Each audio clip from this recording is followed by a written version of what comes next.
We live in a world of luxury, privilege, and comfort. Your life consists of numbers, strategies, targets. How did you let ambition and compassion coexist? Sara, the heart of Umrah for labor workers. Welcome. Thank you very much. Excited to find out who is Sara or Sophia. So لو سألتك مين صوفيا ومين سارة؟ أنتي لما اتولدتي كان اسمك صوفيا وبعد كده غيرتيه لسارة. صح. So أنا اتولدت my name was Sophia Sarah Addas, which was Sophia basically. And then when we moved to Saudi Arabia, me, my sister, and my dad, I became Sara. I'm half French, half Saudi by background. My mother is French, my father is Saudi. And when I moved to Saudi, they took out Sophia and it became Sara. So if I can summarize who Sara is and who Sophia is, Sara is the years of my life from the age of 7 until 18. Sophia is before and after. So I look at Sarah as the child me and Sophia as the adult me. But you were born as Sophia. So what about before 7? So I don't have memories. At all? I barely have memories. Okay. I have a little bit of memories, but I don't have that many memories. The majority of my memories as a teenager and as a child were developed as Sara. So I was called Sara by most of my family in Saudi and my friends. When I graduated from high school, I moved back to France, and it was Sophia again. So you were back to Sophia. من Sophia لسارة, and now you're Sophia again, yes. Okay. And that's a personal choice. So people always ask me, are you Sophia or are you Sara? And I prefer to say طب Sophia. هل أنت نفس الشخص؟ هل تلاقي من صوفيا شوية في سارة وسارة شوية في صوفيا؟ Interesting question. I think Sophia is the person that I decided to be. And Sara is the child me. You know how they say there's an inner child in you? My inner child is Sara. Okay. That's how I feel. طيب موقف علمك العطاء وأنت صغيرة بس من غير مقابل. يعني to give without expecting anything in return. So my grandmother actually used to always say اعمل خير وارمي في البحر. But you lived with your grandmother for the longest time. Yes, that's right, yes. So we moved with my grandmother from the age of 7 until I was 18. And so my grandmother used to always use this saying to say لما تعمل خير لا تتوقع something in return. كم موقف, wow, I can think of so many مواقف. The latest one I can think of is every day my father in Jeddah buys cat food and pigeon food and he distributes it all over Jeddah. Okay. And so and he does that every day from his own So you pocket. grew up seeing that. Yes, very much so. My dad has always been very generous and never I don't really expect anything in return. So that's there's too many situations for me لأنه to الواحد دائما لما يعطي يبغى شيء في المقابل صح؟ يعني especially if you're a giver, you always feel like, okay, I'm expecting something in return, especially with family, with friends, with close people. When you're a giver and you give a lot, you want something in return at the end. Even if you say, I don't want anything in return, but something inside you wants something in return just to feel like maybe you're worthy. What do you think? I think I have mixed feelings about that because it's true sometimes, especially with friends, when you're giving, you're expecting in return. But when it comes to day-to-day life, with colleagues, with family members, with labor workers, I don't have that feeling. It's more that voice of my grandmother in my head that says اعمل خير وارمي في البحر. So I don't even expect. It actually makes me feel very good when I'm giving them. So I don't necessarily feel like I need something in return because I don't feel like I'm doing them a favor. I feel like I'm giving them something I owe them. So it's benefiting you anyway. That's right. And it's I think about it like this is what we owe each other. This is, I owe you something, so I'm giving it back to you. So if that's my perspective to begin with, I don't expect anything from you because I'm the one who's paying back. طب لما تشوفي في شخص رايح للعمرة بسببك إيش يتحرك جواكي؟ وهل هو نفس الإحساس دايما كل مرة ولا خلاص هو أول مرة الإحساس بيكون غير أي مرة ثانية؟ لا كل مرة is exactly the same. So الإحساس is, it literally feels like you're making someone's dream come true. يعني أنت بتشوفيهم, you can see it on their face. بتشوفي المشاعر, بتشوفي يعني I see grown men cry. And even if I don't, the look on their faces والحماس اللي فيهم يعني it's like, you know, when someone just can't believe what's happening, and it's exactly the same feeling. So far, we sent 1,345 people, and every single time we say goodbye to a bus, the feeling is exactly the same. Alhamdulillah. So أنت بتروحي كل مرة? Yes. And you witness this every time you send Umrah, labor workers for Umrah. You stand there and you make sure the bus went, and you do من إلى. That's correct. With my core team and my volunteers, every time there's a bus departure, we're there. We put them on the bus. We give them breakfast. We give them travel kits. We say goodbye to them. We interview them. We take pictures with them. We celebrate them. So we try to make it's an event, right? It's saying goodbye to them, but it's also, this is what humanity can do. This is what the community can do. It's such an uplifting day. Even volunteers, they wake up at 7 a.m. to be there at 7:30, 8 o'clock. People, and we have a group of 100 volunteers. So people wake up on a Saturday with their kids sometimes, and they come to it because of that feeling. Everybody gets that feeling when they come. It's such an uplifting. You know, it's very interesting because you already have a job that's, let's say, stable, and you're you have a very good position. And this job wants you to show up as the strong you, the ambitious you, you have targets to meet, and then you have to go to the other side where you have compassion, you have feeling, you have empathy. So does this give you energy for that, and does this give you energy for your job? So كيف تشحني طاقتك بعد all this feeling? And it's overwhelming to see people in need, and you're helping them, and you're the reason for their happiness. So how does it manage? So definitely the latter energizes me for my job. So when I have a very long week at the office, and of course I'm a director with a Big Four, I work in financial advisory. As you said, there's targets, there's a lot of expectations to meet, but it helps because I love my job. I'm very passionate about it. So that helps. But even after a long week at work, when I go to a bus departure on Saturday, it just completely energizes me, completely. Because it's very difficult to explain. One day you have to come. I have to. Yeah, but basically the way that it works is, I feel like my whole career prepared me for this.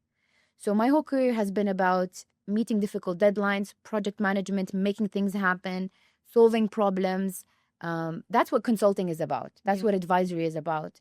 And I feel like when I started Umrah for labor workers, it was like I've been doing it forever. It's so you feel like you just belong there. Have you heard of a state of flow? Yeah. That's what I experience when I'm doing Umrah for labor workers. That's beautiful. So if I ask you, مين كان مشجعك في هذا البروجكت؟ وأكيد جاكي criticism كثير، وناس مثلا تقول لك how is this going to make you money? Why do you want to put, all your effort on something? Like, do you really have time for this? So how did you handle that? So all my life, I've been told that I can't change the world. Every time I try to do something positive, charity or volunteers, people around me, and especially close people to me, tell me, you can't change the world. Just relax. And this was a very similar situation when I started Umrah for labor workers. People were telling me, you can't change the world, you can't help everyone. But what happened was that state of flow took over. And in the beginning, I was only supposed to send one bus of labor workers. But I had more people come to me. So after we sent one bus, which is 49 workers, by the community. So I had 49 people tell me they want to send 49 labor workers to Umrah. after the first bus, I started getting calls from people telling me, Sophia, أنا ما لحقت إني أرسل أحد. Please, ممكن نرسل باص تاني؟ أنا at that point, I was exhausted. كان رمضان 2024. I was so tired. I was like, guys, I can't. خلاص. بعتنا 49 واحد. الحمد لله, it's more than what we expected. And I had almost people equivalent to 2 buses. تقريبا 100 شخص. الناس كانوا يبغوا يبعتوا. So I looked at that and I was like, haram if I turn that money down. Haram if I say, خلاص, no, we're not sending 2 more buses. 100 شخص ما حقدر يطلع عمره عشان أنا تعبانة. It just wasn't possible in my mind. And the way that it was working, أنا كان عندي اتفاقية مع شركة عمرة في السعودية. So the people would buy the packages directly from شركة العمرة وأنا I would decide مين من العمال اللي حيطلع. So it was very easy. It was very straightforward. ما كان حتى في شركة ولا شيء. And when that state of flow happened and I was in the labor camps distributing QR codes for them to apply to Umrah in their language بالأردو, بنغلا, هندي, هم صدقوا صح لأنه أول باص already طلعت التأشيرات حقتهم. So they're like, guys, this is for real. حنطلع عمرة. You know? So then the state of flow happened and subhanallah, in 3 weeks, we raised enough for 6 buses. That's almost like 300 people. Wow.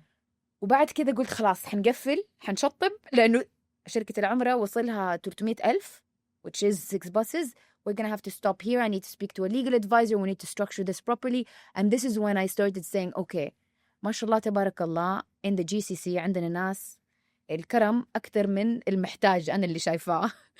So عشان كده I decided to set it up. And then I spoke to a lawyer, set up a company. والحمدلله, so far we sent 1,345 people. I hope I answered the question. That's amazing. But how did you handle criticism that came from it? I don't remember it. I completely blocked it out. Completely blocked it out.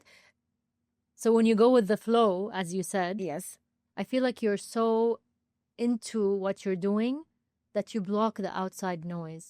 When I'm on a mission to do something, nothing can stop me. Like, alhamdulillah, يعني طبعا توفيق من رب العالمين first of all, but second of all, when I'm on a mission to do something, I don't care what people say. And because I was in a state of flow, I had so much confidence that this was my purpose in life. Like right now, I'm achieving my purpose in life. This is why God put me on this earth. So the only person who could have told me you can't do it is the legal advisor. بس لو هو قال لي, look, you cannot do it, there's no legal way, I would have stopped. بس alhamdulillah, all the doors and the windows opened from everywhere.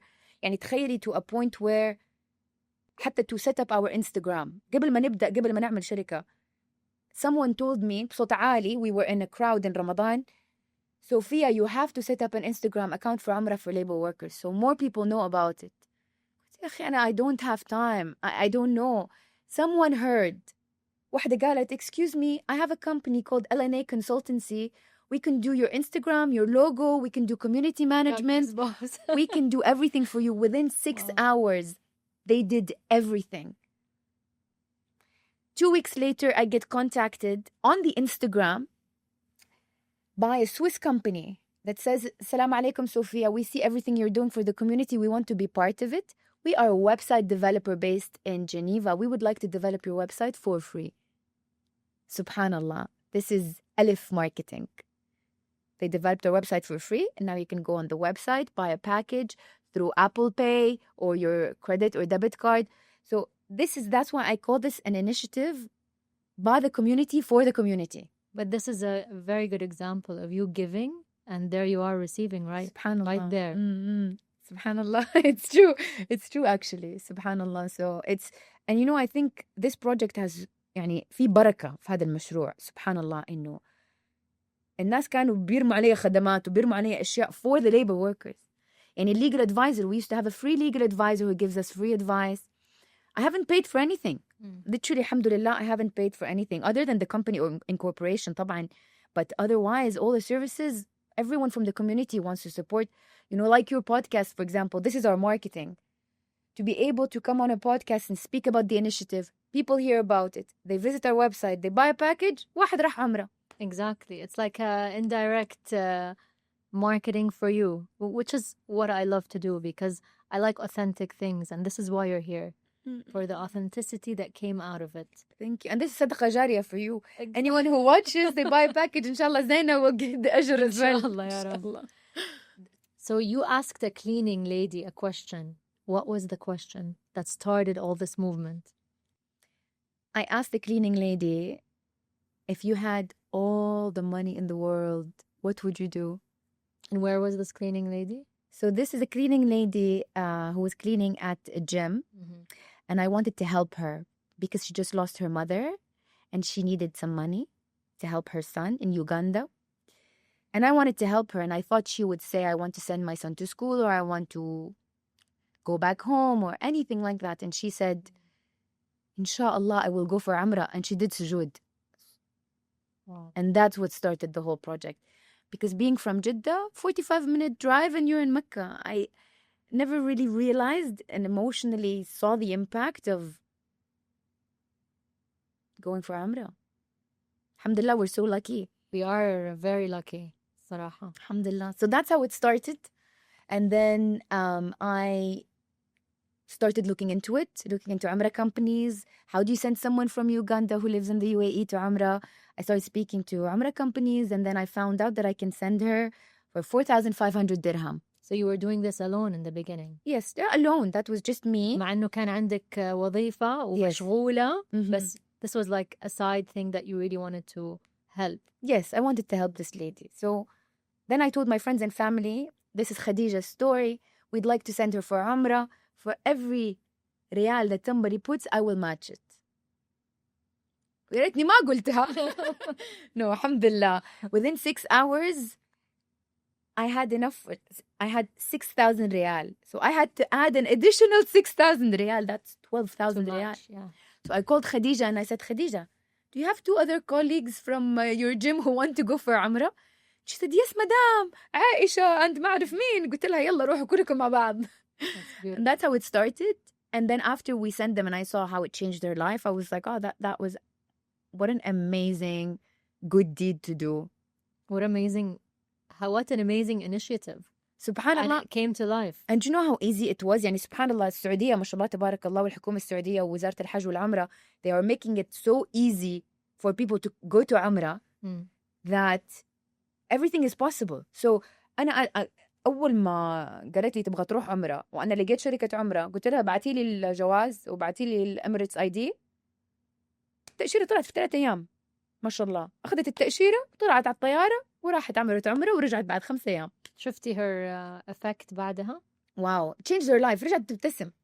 She came back. I never saw her smile before. So happy. She said, Madam, change my life.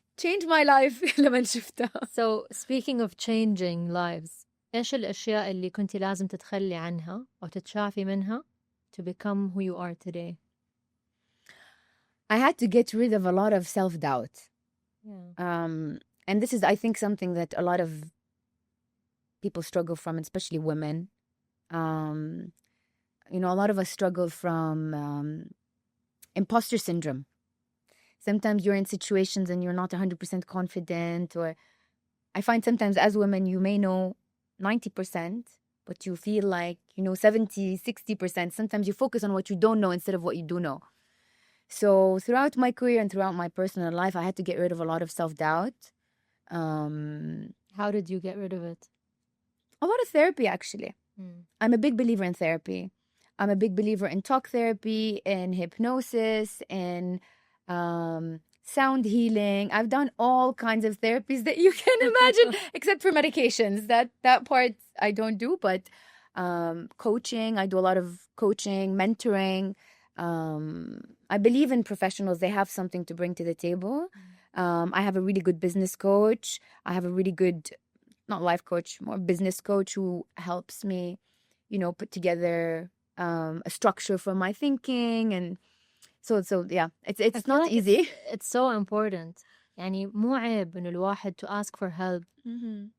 أبدا مو عيب. أنا مع إنه الواحد يكون عنده therapist, يكون عنده guidance في حياته. لأنه اللي إحنا عايشينه اليوم it's so different than كيف أهالينا كانوا عايشين من زمان. Like they're in a different era. So لما أهلك يقولوا لك والله إحنا كنا نعمل وكنا نسوي, في عمرك مثلا. And you're just like that was a different era. There was no social media. You guys didn't even work back then. So I feel like we put a lot of pressure on ourselves nowadays to catch up with the world. I agree. But then to add to that, I'm a big believer in self-improvement. If there's anything I can do to improve myself, and I'm self-critical. I like to ask questions. I like to doubt myself in a way that helps me improve. So أحيانا أنت ما يكون عندك الصورة الصح من نفسك. So أحيانا أنت تشوفي شيء والناس تشوف شيء تاني. For me, therapy is bridging these two. And it's also being in control of your reactions. أنا في كتير reactions أنا كبرت عندي هذه reactions or the emotional triggers that I wanted to get rid of because I didn't want them to define me. I didn't want emotional reactions to define me. So alhamdulillah, now I believe that I'm in very good control of my emotions, very good control of my reactions. I don't let my past define who I am today and my future because as you know, we went through a lot of trauma in our childhood, like a lot of people do, most people do. So I wanted to free myself from that. So do you feel like you're free from that already, or you still have some flashbacks that you remember and you're like, no, we're not going there? Oh no, I can speak about it freely. There's nowhere I can't go to. I speak about it like it's a movie or a book. It is. So it is like a I'm movie. completely no, alhamdulillah, I'm completely healed from it. And it took a long time. I'm 35 years old today, alhamdulillah, and things happened when I was 7 until I was 12, 13. So much of rebuilding relationships with myself and with my parents. It took a lot of time and Who are you closer to, your mom or your dad? Both, in very different ways. Alhamdulillah, I'm very close to my dad and I'm very close to my mom, but in very different ways. Because in the beginning you were away apart from your mom in the beginning. Yes. So how did that come in? How did that make you who you are today? Did you make peace with it? So when I was little, I was closer to my mom. And then I was close to my dad when I was living with him. And then I became close to my mom when I moved back with her in university. And then I made peace with both of them. And through healing, I developed a stronger relationship with both of them. How did it define?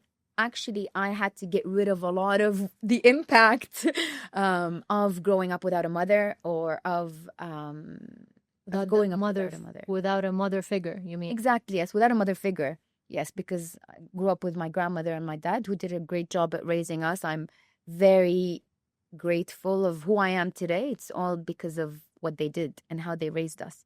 And if I would have been raised in France with my mom, I wouldn't have been who I am today. So I'm not saying it's right or wrong what happened, but I'm happy where I am. I've made peace with it. I understand both of their situations. 100%. So what's gratitude to you? What does it mean to you? الامتنان. To me, gratitude means waking up and feeling whole or feeling complete. How do you feel whole? Like, is there a certain feeling? Like you can touch it or just think of it? If I think about it, gratitude... Does it come with having a person in your life or is it only completely you 100%? A very good question. I think there's two parts to gratitude. One part that's from within, which you have to have, because if you don't have that, no matter what external things you have, you'll never achieve gratitude. Which is kind of القناعة, صح? امتنان, قناعة. Yes. The other part is external factors. Yes, to be honest with you, alhamdulillah, we have so many blessings. يعني الصحة والعيلة والشغل والرزق, alhamdulillah. So there are a lot of things, alhamdulillah, that we have. So if you be grateful for these things, they're just reminders that to be grateful so you can receive more. So being grateful to me is, number one, making the maximum use of the resources and the things that I have. If I'm making use of them, it means I'm grateful for them. The second thing is not to complain. I really try hard not to complain. So not to complain, I think the more you complain, the less grateful you feel. I also really like yoga and meditation. And so 5 prayers a day. Right. So you meditate, you do yoga. Is this like a a tool you use to bring out all the pressure from the world, from your life? Oh, so all the pressure from the world and from life, I probably spend on the treadmill. You love running. Yes, I love running. I'll do it running, boot camp, going to the gym, hit. So high intensity. High intensity. That's how I actually spend all of the energy that I have, like the negative energy or any stress that I have is through working out. Yes. Yoga I use mostly for to slow down. Because sometimes I'm going too fast. Exactly. Where sometimes you go too fast because life is too fast. So you need to catch up and there's no time to slow down and there's no time to breathe and there's no time to close your eyes and just imagine everything being okay and going your way. So if I ask you to close your eyes right now and imagine your goal coming to life, bringing 1 million Umrah labor workers, what would appear? In vivid detail. I can see about 25,000 buses going to Umrah at the same time. That would be 1 million workers. I can see the vision. I can see myself standing and there's hundreds of buses behind me. I can actually see that. So you don't have doubt. I don't have doubt, inshallah. طيب أنت عطيتي كتير من وقتك حب وطاقة و so many things going out. لو تبغي تطلبي من الحياة شيء واحد بالمقابل إيش يكون؟ دوام النعمة إن شاء الله. دوام النعمة ودوام الرزق. كل النعم اللي عندنا. الصحة والعيلة والعقل الحمد لله يعني we don't realize how blessed we are until you see these people. يعني the fact that أنت عندك غرفتك لحالك هذه نعمة. هذه نعمة. مو لازم تدفع عشان الواشنج ماشين حقك. You can go home anytime you want. You can see your family anytime you want. The freedom of having a choice. Exactly. معاشك مو 1500 في الشهر. يعني all these things يعني حتى الواحد اللي معاشه 10,000 وبيشتكي ترى غيرك معاشه 1000 و1200 ولا حتى عنده شقته لحاله ولا حتى عنده جوازه أحيانا. So sometimes we don't realize the value of what we have until we see other people. يعني أنا أفتكر أبويا when we were growing up كنا نروح نقول له أنا وأختي teenage girls عارفة بابا أنا مكتئبة بابا أبغى أخرج بابا ما أعرف إيش بابا أقول لك مكتئبة ليش تبغي أخذك المستشفى جناح الأولاد اللي مريضين اللي عندهم سرطان اللي عندهم أمراض do you want me to take you there ولا تبغي أخذك على poorer neighborhoods تبغي أخذك البلد. This is how he used to talk to us. فنحن كنا نقول له خلاص خلينا نطلع فوق غرفتي الحمد لله I'm fine. But it's true because we forget we're surrounded by people who are like us, who have the same privileges, the comfort. So you seeing that come to life and you feel it, you see it. It's just incredible. It makes you feel like you're alive and makes you feel like you really need to hang on to the precious things that you have in life. Absolutely, because Zaina could have been born Muhammad Tariq from Pakistan who works in somewhere in the GCC who makes 2,000 dirham. يعني we could have been born anybody. We could have been born anyone, but we were born who we are. And in the countries, alhamdulillah, that we did, nationalities that we did, education that we have, the families that we have, alhamdulillah. So Anna, the first thought I think of when I see a labor worker is I could have been you. He could have been me. So me helping him is actually me helping myself.